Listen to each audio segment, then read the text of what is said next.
favor me pueden acompañar a orar. Bendito Padre Celestial, te damos gracias por estar en esta clase, te damos gracias por levantarnos en el día de hoy, te pedimos perdón por alguna cosa que hayamos hecho mal, también te damos gracias porque podemos tener esta clase, te pido también por Mario, por su clase, que le puedas dar la sabiduría necesaria para impartir la clase de la mejor manera, que nosotros también podemos tener una mente abierta para poder entender lo que Mario nos está predicando. Por favor, Dios, en nombre de Jesús, amén. Amén, muy bien. Continuamos con nuestro estudio de Hechos. Hace una semana empezamos esta parte del Nuevo Testamento y ahorita pues continuamos con los versículos del capítulo 1. Ahí está. Pusimos una línea del tiempo más o menos de cómo se desencadenaron los eventos del Nuevo Testamento, en los cuales hablábamos que del tiempo en que Jesús estuvo a cuando se instauró su iglesia, pues pasaron solamente unos días. Después recibe el Espíritu Santo su iglesia, que es lo que aparece en los primeros capítulos de Hechos, y de ahí se desencadena una serie de sucesos que hablan de cómo la iglesia fue creciendo y fue pasando de estar solamente en Jerusalén, pasó a Judea, Samaria y hasta, pues en ese tiempo, no lo último de la tierra, pero sí a gran cantidad de lugares del Imperio Romano. Teófilo, le dice Lucas a esta persona, no sabemos más de Teófilo, dijimos puede ser un funcionario romano. En mi primer libro, el Evangelio de Lucas, te relaté todo lo que Jesús comenzó a hacer y enseñar. Y dijimos que eso es clave porque para nosotros el que hablemos de Jesús es algo que Él inició a hacer, después de morir y de resucitar, siguió haciendo hasta que se fue al cielo, mandó al Espíritu Santo y hasta el día de hoy la obra de Jesús sigue, a diferencia de otros líderes que pues bueno, que terminaron muertos y ya prácticamente ellos no están haciendo nada, sino sus seguidores. Hasta el día que fue llevado al cielo después de haberles dado a sus apóstoles escogidos instrucciones adicionales por medio del Espíritu Santo. Durante los 40 días después de que sufrió y murió, Cristo se apareció varias veces a los apóstoles y les demostró con muchas pruebas convincentes que Él realmente estaba vivo y les habló del reino de Dios. Estas pruebas convincentes de las que Jesús les estuvo hablando y que les estuvo demostrando a los apóstoles, a ellos les dieron pues fuerzas, les dieron ánimo para poder incluso dar su vida por este mensaje. Porque sería muy tonto pensar que los apóstoles murieron por algo que ellos sabían que era una mentira. Ellos se convencieron de que Jesús realmente era Dios y de que el reino de Dios estaba entre ellos, estaba pues presentándose ya por la obra de Jesús, pero que iba a continuar este reino de Dios hasta el día en que fuera instaurado ya de manera permanente. Y Jesús, pues obviamente estuvo enseñándoles de eso, pero Jesús se tenía que ir. Dice, una vez, mientras comía con ellos, les ordenó no se vayan de Jerusalén hasta que el Padre les envíe el regalo que les prometió, tal como les dije antes. ¿Cuál es ese regalo? Obviamente el Espíritu Santo. Juan bautizaba con agua, pero en unos cuantos días ustedes serán bautizados con el Espíritu Santo. Así que mientras los apóstoles estaban con Jesús, le preguntaron con insistencia, Señor, ¿ha llegado ya el tiempo en que liberes a Israel y restaures nuestro reino? Para los apóstoles era bien importante entender qué era esto del reino. Si nosotros pudiéramos preguntar el día de hoy, oye, ¿ya el reino de Dios está en la tierra o no? Algunos podrían decir que sí, otros dirían que no. Unos podrían decir, pero es que físicamente no está. Bueno, pero ya Jesús resucitó, ya Jesús murió, ya Jesús dotó del Espíritu Santo a su iglesia. La iglesia está trabajando en ese reino de Dios. Pero obviamente va a ser diferente cuando Él regrese e instaure su reino ya de manera física en esta tierra por un buen periodo. Y después, pues esta tierra, ya saben ustedes, será destruida y pasará y quedará el reino del cielo, ¿sale? Los apóstoles, al igual que nosotros, pues tenemos un conocimiento muy limitado de lo que es el reino de Dios. Entonces los apóstoles ya platicaron con Jesús. Jesús les estuvo enseñando después de su muerte y le hacen esta pregunta. ¿Ha llegado ya el tiempo en que liberes a Israel y restaures nuestro reino? Para los discípulos todavía estaba en su mente el hecho de que... Espérenme acá. Sí, el hecho de que pues ellos querían que los romanos fueran derrocados. Perdón, voy a tomar un minutito acá porque parece que se desconectó esto. Ya, es que estaba mal puesto el HDMI. Ya, ahora sí se ve, ¿verdad? Eso.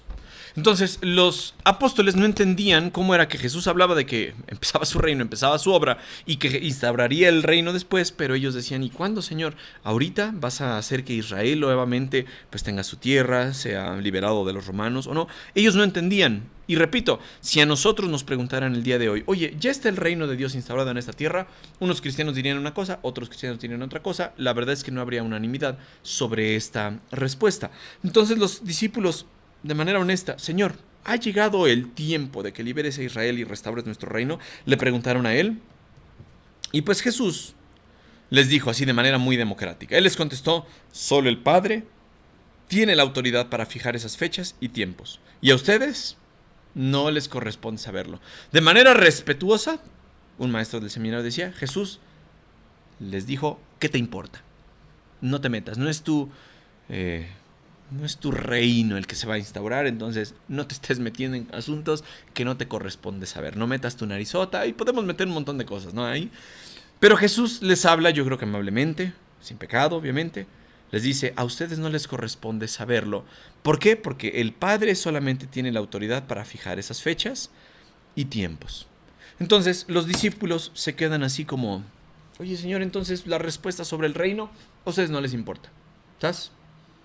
Pero Jesús dirige su atención a otras cosas. Les dice: pero ustedes no necesitan saber del reino, cuándo pasará, cuándo se instaurará. Pero sí hay una cuestión: van a recibir poder cuando el Espíritu Santo descienda sobre ustedes.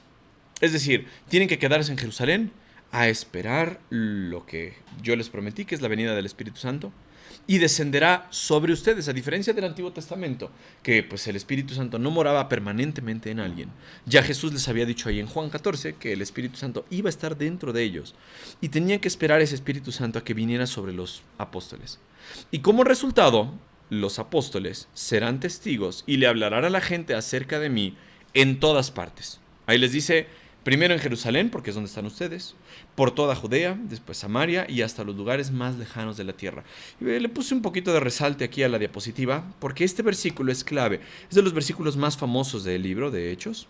Es un versículo que nos habla de quizá el bosquejo de este libro. ¿Cómo podríamos bosquejar el libro de Hechos? Pues la introducción son los primeros versículos que acabamos de ver. Y después de esto vamos a ver cómo el evangelio se desarrolla primero en Jerusalén, después en Judea, después en Samaria y hasta lo último de la tierra. Algunos otros han dicho cómo primero se predica el evangelio a los judíos, después a los que no son judíos, o sea, una mezcla de judíos y gentiles, y después a los gentiles. Esa es la forma en la que muchos de ellos piensan que se puede bosquejar el libro de Hechos, porque así como aparece acá, se empieza a decir que el mensaje fue diseminándose desde el centro del cristianismo hasta pues llegar a nuestros lugares donde vivimos el día de hoy. Después de decir esto, Jesús fue levantado en una nube mientras ellos observaban, hasta que ya no pudieron verlo. Entonces, Jesús estaba hablando con los discípulos, los apóstoles. Señor, ¿cuándo vas a instaurar el reino? Le preguntaron ellos. ¿A ustedes no les importa? Obviamente con un tono agradable, un tono sin pecar. Jesús les está diciendo: a ustedes no les corresponde saber los tiempos, pero a mi Padre sí, Él va a determinar cuándo. Pero ustedes sí deben fijarse en una cosa: van a recibir poder cuando venga el Espíritu Santo sobre ustedes. ¿Y cuál va a ser el resultado? Me van a ser testigos, van a predicar acerca de mí, van a ser discípulos aquí en esta zona, después en la que sigue, después en la que sigue, y así hasta lo último de la tierra. Ya no necesitaban más a Jesús, entonces Jesús dijo: vámonos para arriba. Les dice: después de decir esto, Jesús fue levantado en una nube mientras ellos observaban, hasta que ya no pudieron verlo. Noten cuántas veces Lucas hace referencia a algún verbo que tiene que ver con los ojos físicos, ¿sale? Porque aquí dice: observaban, ya después no pudieron verlo. Y después, mientras se esforzaban por verlo ascender al cielo. Mientras todavía los apóstoles, los seguidores de Jesús, estaban así viendo para arriba, sus ojos dirigidos hacia el cielo. Dice: dos hombres vestidos con túnicas blancas de repente se pusieron en medio de ellos. Sabemos que eran unos ángeles, pero Lucas los describe como hombres. Hombres de Galilea, les dijeron: ¿por qué están aquí parados? ¿Otra vez haciendo qué? Mirando al cielo. Es decir, los ojos nuevamente de estos discípulos se habían concentrado en la parte superior de ellos. Y les dice: ¿por qué se quedan ahí paradotes viendo a Jesús? Jesús fue tomado de entre ustedes y llevado al cielo. Sí, pero miren, ustedes están viéndolo así físicamente con sus propios ojos. Pero un día volverá del cielo de la misma manera en que lo vieron irse. Más o menos contamos unas 5 veces en las que los ángeles y Lucas hacen referencia a un verbo que tiene que ver con los ojos. Estaban viendo, estaban mirando, estaban observando. ¿Por qué están mirando? ¿Por qué están con los ojos alzados? Porque los hombres, los humanos, somos así visuales. Nos interesa ver alguna señal, algo que nos demuestre de Dios. Se va Jesús, se va su maestro, sin haberles dicho nada sobre el reino. Solamente les dice: a ustedes no les corresponde. A ustedes les corresponde enfocarse en el regalo del Espíritu Santo y les corresponde enfocarse en ser mis testigos, en enseñar de mí a las demás personas. Pero hay una promesa que nos dan los ángeles, nos dice, ustedes, así como le están viendo, después regresará, lo verán, porque no será en espíritu, porque ustedes estaban dudando cuando las mujeres les dijeron, ya resucitó Jesús. ¿A poco sí? Juan y Pedro se echan a correr para poder verlo. Después Jesús se les aparece y Tomás lo toca, lo ve. Señor mío y Dios mío es la respuesta que le exclama, ¿no? Entonces, les interesaba ver, les interesaba corroborar que en quien creían y de quien iban a predicar era real. Y entonces Lucas tiene una manera sutil de hacernos ver eso. Ellos querían ver, ellos querían estar conscientes de que iban a dar su vida por alguien que estaban convencidos de ser la verdad. Y esto mismo puede aplicar por nosotros. Este mismo versículo sigue aplicando el día de hoy. Sigue aplicando para nosotros, ¿por qué? Porque nosotros debemos ser testigos. Señor, no me interesa predicar del evangelio, me interesa saber de tu reino. ¿Cuál sería la respuesta que nos daría Jesús? Tal vez nos daría una cachetada con esas cosas. Ay, cállate, paz. ¿Te interesa a ti qué? ¿Cuándo voy a instaurar mi reino? ¿Cuándo será? ¿Cuándo le voy a dar la tierra a Israel? ¿Cuándo voy a derrocar a los romanos? ¿Eso es lo que Jesús quería que se enfocaran? No. Jesús, ¿qué les dijo? Espérense a que venga el Espíritu Santo sobre ustedes. Y después van a ser testigos de mí. No solamente aquí, sino donde vayan y donde vayan y donde vayan y donde vayan. Y eso es lo que se va a desarrollar en el libro de Hechos. Pero entonces, como cristianos, muchas veces queremos entender a Dios de una manera pues, que no nos corresponde. Señor, ¿por qué haces esto? ¿Por qué permites esto? ¿Por qué hay tanta maldad? ¿Por qué hay tanta hambre? ¿Por qué los niños sufren? ¿Por qué hay enfermedad? La verdad es que no lo entendemos, pero nos esforzamos en buscar una respuesta de Dios. Cuando Dios lo que nos está diciendo, bueno, Jesús le estaba diciendo a los apóstoles era, enfócate en lo que yo te estoy mandando. Los misterios y las cosas escondidas de Dios, ya lo saben ustedes, en Deuteronomio 29:29, esas cosas le pertenecen a Jehová. Él ha decidido revelarnos unas, pero las que ya te reveló, entonces necesitas ir a hacer exactamente eso que Dios ya te reveló. ¿Sale? No hay tanto show. A los discípulos les costó trabajo, sí, y eso que estaban viendo a Jesús, estaban mirándolo, observándolo. Yo creo que pues hasta les daban ganas de abrazarlo. Tal vez algunos de ellos lo pudieron abrazar. Señor, gracias que resucitaste, qué bueno. Pero Jesús les dijo, su enfoque no va a ser sobre eso, su enfoque va a ser sobre el Espíritu Santo, el ministerio que les estoy encargando. Eso es lo que a mí me interesa que ustedes hagan. Y como iglesia, como grupo, como cristianos, como persona individual, ¿qué es lo que debes hacer? ¿Qué es lo que debes enfocar tu vida en hacer? Pues en ser testigo. En donde estés y a donde Dios te lleve, ser testigo, enseñar a los demás de ese Jesús que tú ya no tuviste la oportunidad de ver. Pero que los discípulos que lo vieron te dicen, oye, ¿sabes qué? Sí, ese Jesús resucitó, vivió, vale la pena hasta morir por él. Oye, apóstol, ¿y cómo lo sabes? Mira, estaba dispuesto a dar mi vida por él. Y eso es lo que vamos a ver en el libro de Hechos. ¿Alguna duda hasta acá? No. Cecia, ¿nos despide usted en oración, por favor?